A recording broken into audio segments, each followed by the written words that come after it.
I am Frank Carstairs, 47, divorced, no kids, and work for a major electronics supplier to the Defense Department. Because of my past job-related travel, my marriage was not the greatest, but it took a slip of my wife's tongue to show her cheating and end our marriage. This is the story of how it happened. First, let me bring you the background to this story. I served 6 years in the military as a radar repair technician. As with a lot of us who did that kind of work, we all had the nickname Radar, after Radar O'Reilly from the TV series MASH, or Sparky. I was looked upon throughout the service as something of an artist at troubleshooting problems. When I got out of the service, I had my choice of many civilian jobs doing the same thing but with the contractors, and not the military. I came back to my hometown of Grand Rapids, Michigan, and pondered my options.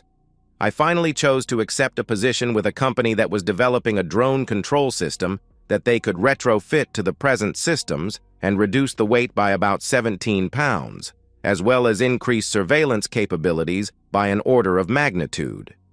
They hired me to put the test drones through their paces. The company rented an unused road race course on the northern edge of the county that gave us a 3-mile by 1.5-mile area to do our testing. It also included several buildings that allowed us to work outside of observation from the rest of the world. One of the support people was a young lady from the local area. When I was introduced to her, I was gobsmacked, as our English friends say. Elizabeth Morgan was gorgeous. She was 5 foot 5 inches or 6 tall and with eyes that looked into your very soul. She was well-proportioned and slender. She had the darkest black hair and wore it in a ponytail even when dressed up. It was love at first sight for me.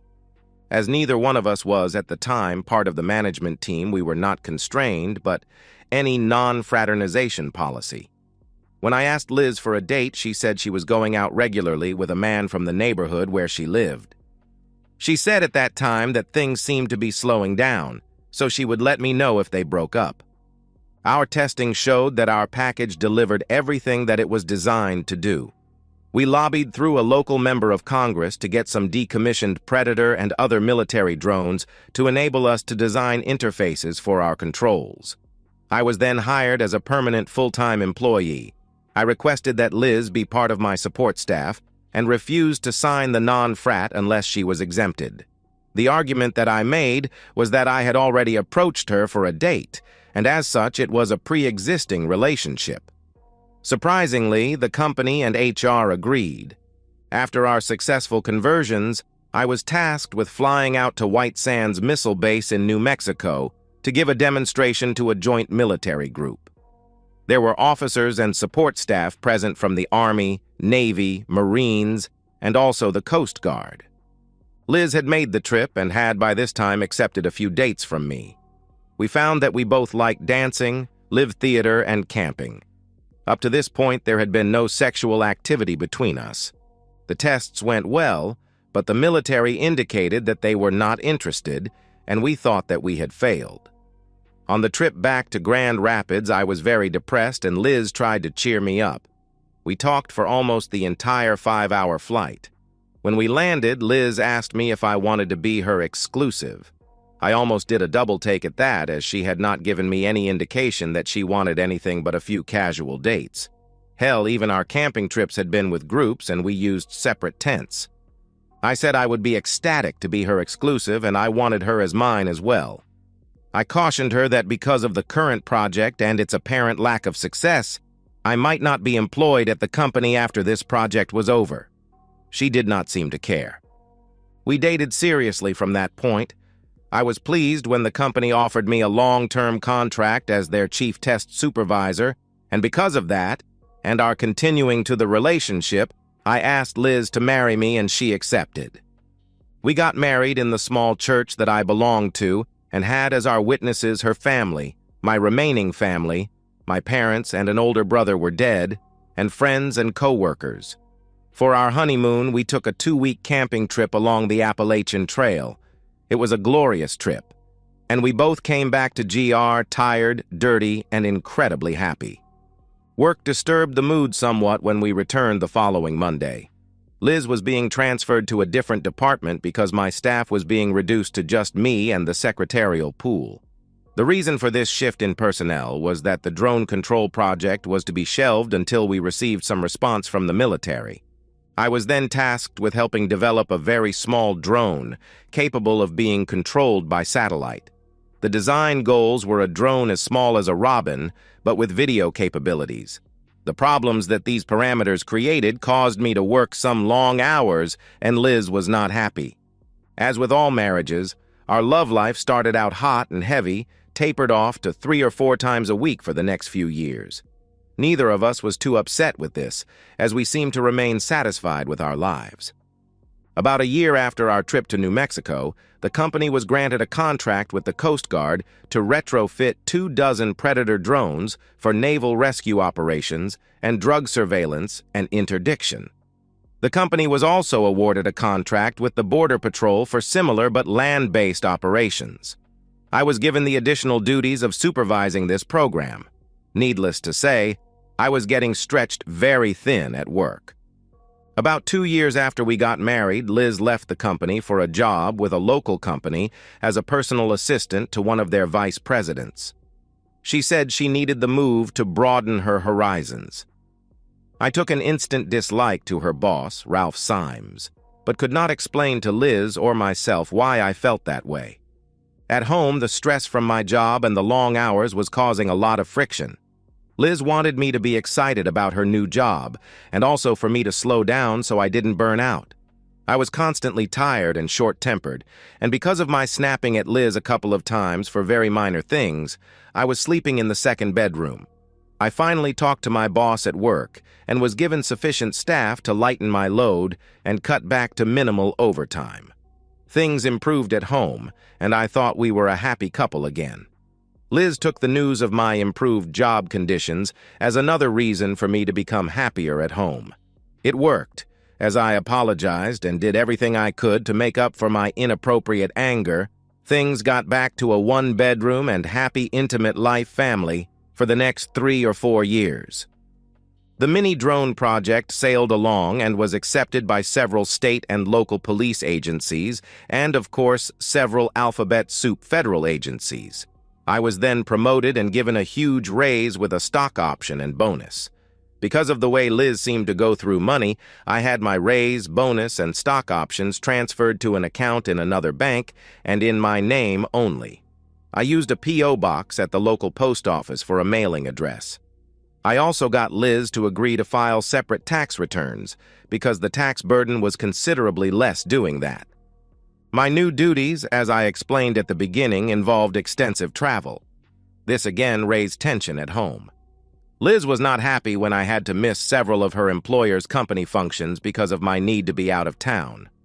The frosty atmosphere continued for a little over a year when my boss finally told me that I needed to take a month off to recharge and decompress. The timing was perfect. Liz had a vacation week coming, and as it was coinciding with our wedding anniversary, she agreed to take a 3-day camping trip into the Great North Woods of Michigan's Upper Peninsula. I spent the week before we left noticing several things that I had been overlooking. Liz was dressing more provocatively for work. Ralph was calling her at home in the evening, and Liz would go into the spare bedroom and close the door to talk to him. And our intimacy was now very sporadic, and then it was without any of Liz's former passion. I mentioned these things to Liz, and she went nuts, and I spent the last few days before our trip on the rollout in the spare bedroom. Because of this, I decided to give Liz a nasty surprise when we got to the campsite. I took a big tent and a double sleeping bag out of the packed stuff and replaced them with 2 one-man survival tents and 2 single sleeping bags. Liz was none the wiser. The weekend came and we left Grand Rapids for the up to 6.5-hour drive around noon. We crossed the straits on the Mighty Mac at around 3:45 p.m. We still had 1 to 2 hours to get to the campsite, so we decided to get a room in St. Ignace. As we did not have prior reservations, the only room available was with 2 queen beds. Liz was angry when I took one of the beds after she had turned down the other. Dinner was a frosty occasion at a local restaurant. We went back to the motel, and I showered and went to bed. Liz was still fuming and wanted to pick a fight. I was finally fed up with her attitude and lit into her. I managed to let her know that I wasn't going to put up with the crap she had been dishing on me, and until she changed, I would sleep in a separate bed. Liz asked how that was going to work at the campsite. I just said, "Already taken care of." She glared at me and turned out the lights. I heard some soft crying, but I was angry and disappointed to the point I did not feel the need to comfort her. In the morning, we had a very silent 2-hour drive to the campsite. When we got there, I handed Liz her tent and sleeping bag, and she went ballistic on me. She screamed, "What gives you the right to treat me like this?" I snapped back. "The same right that gives you the right to deny me the marriage bed. Did you bother to think about that? Can you answer that? What has changed is that you have become an insufferable woman. When we get back to the apartment, you are sleeping on the rollout." Liz looked abashed and turned around mumbling something, and then I heard the words that killed our marriage, muttering under her breath but still loud enough to be heard. "Ralph has never kicked me out of the bed." I now was ballistic. I grabbed all of the stuff, put it back in the car, grabbed Liz, and set her down in the front seat, climbed in and started driving. Liz had a shocked look on her face and asked, "Where are we going?" I screamed, "As soon as we get a reliable signal, you are going to call Ralphie boy and have him meet us in Cadillac. Then you are going with him. You are no longer allowed in the apartment I pay for. I will see a divorce lawyer on Monday, and you can come and get your stuff any day next week. I heard that Ralphie boy likes you in his bed." "Oh no," she cried. "I'm sorry. You weren't supposed to hear that." "Well, I did, and you obviously have experience with Ralphie boy not kicking you out of bed, except maybe to do you on the floor. Think about what you have destroyed. I have never cheated on you. I have been propositioned, plied with booze, and outright invited to have intimacy with women while I have been on the road. Unlike you, I take my vow of forsaking all others seriously.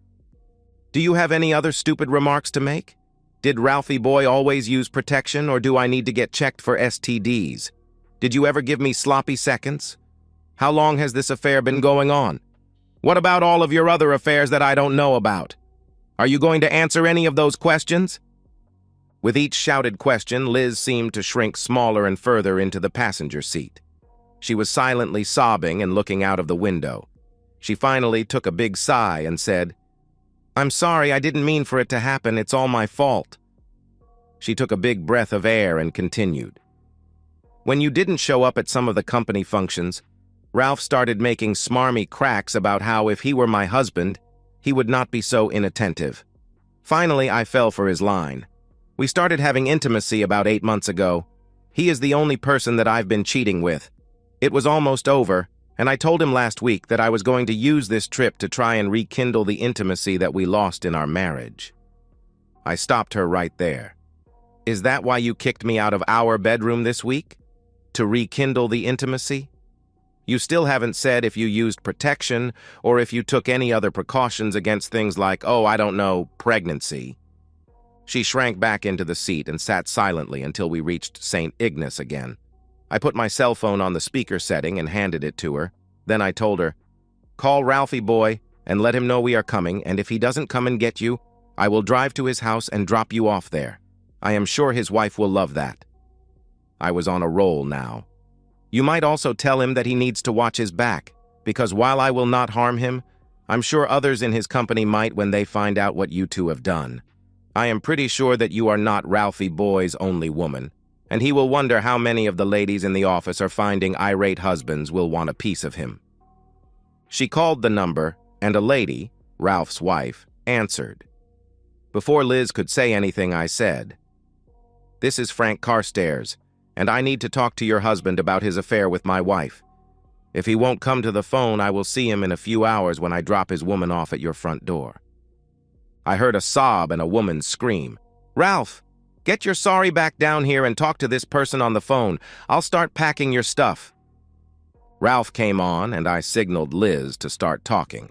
She sort of hemmed and hawed and finally said, Frank has found out about us and he insists that come to Cadillac and pick me up, or else he will drop me off at your front door. Good old Ralph replied, "No way in hell am I coming to get you. If you show up at—" I jumped in at this point. "Yes, Ralphie boy, you will come and get her, or I will go and sit on the threshold of the personnel office door with a notice of an inappropriate sexual liaison between a supervisor and a subordinate. We are almost to the straights now, so you better get your back in gear." He started to bluster. "You can't prove anything."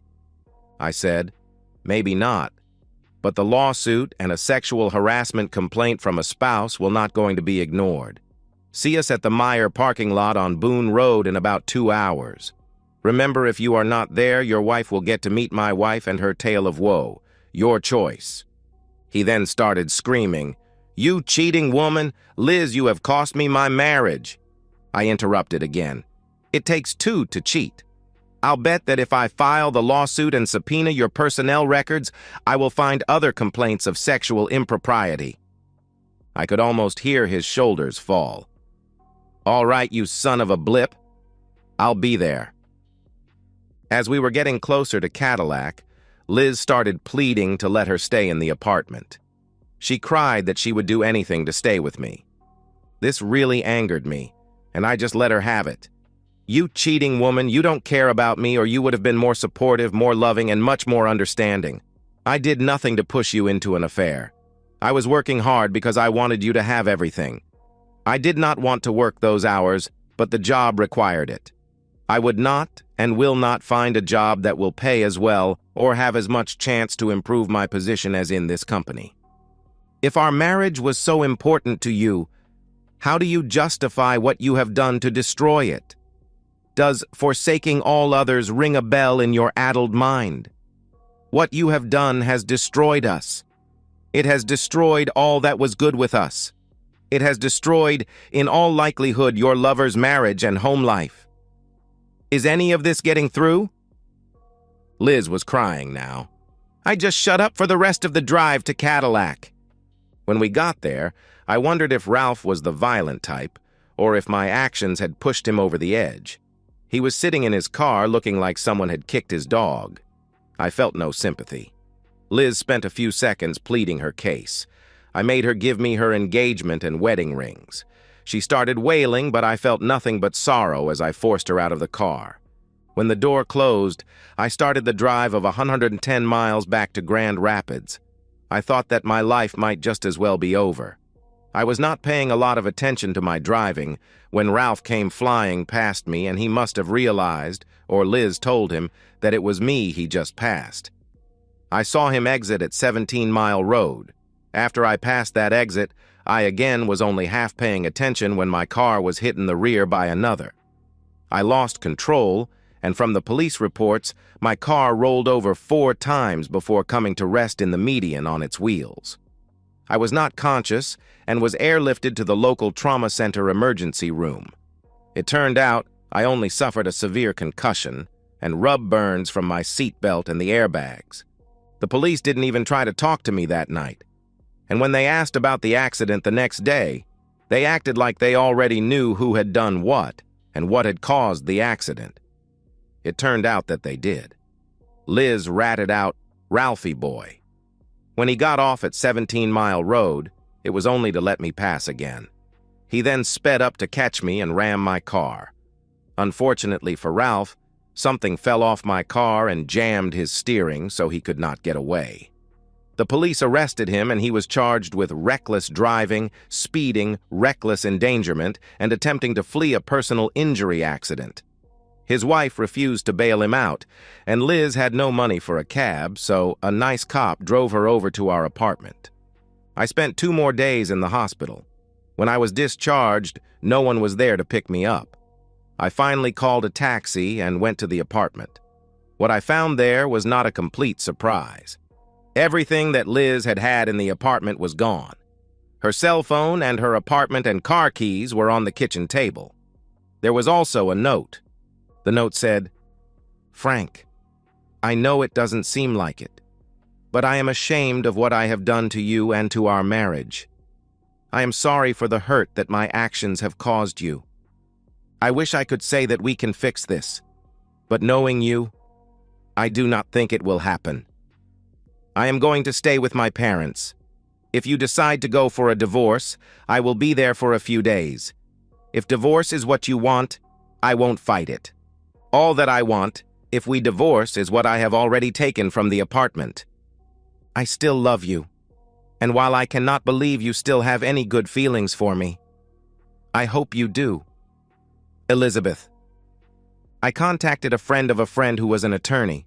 I had Liz served and sued their company for non-enforcement of their anti-fraternization policy. I also had Ralphie Boy served with a co-respondent and a personal lawsuit. The divorce went through without any hiccups.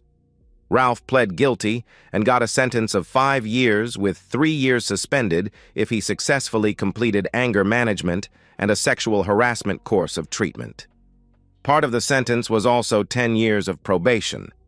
Liz and Ralph were both fired. The company threw a lot of money at me to make the lawsuit go away, and I got another promotion at work.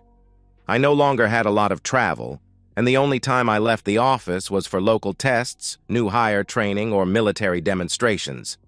Ralph was also sued for divorce, and before he could start his jail term, someone else's spouse decided to teach him not to after married ladies. He spent more than 6 weeks in the hospital and rehab. Liz still lives in town and found a job with an all-female company. I occasionally see her at the mall or in the grocery store. I don't initiate any conversation, and other than a sad little smile, she does not acknowledge my presence. Tomorrow is another day. And that's the end of today's story. If you enjoyed it, please give this video a thumbs up and drop a comment below. Your support helps the algorithm push my content further. If you're new to the channel, don't forget to hit that subscribe button. It really helps me keep creating more stories for you. Thanks for watching, and I'll see you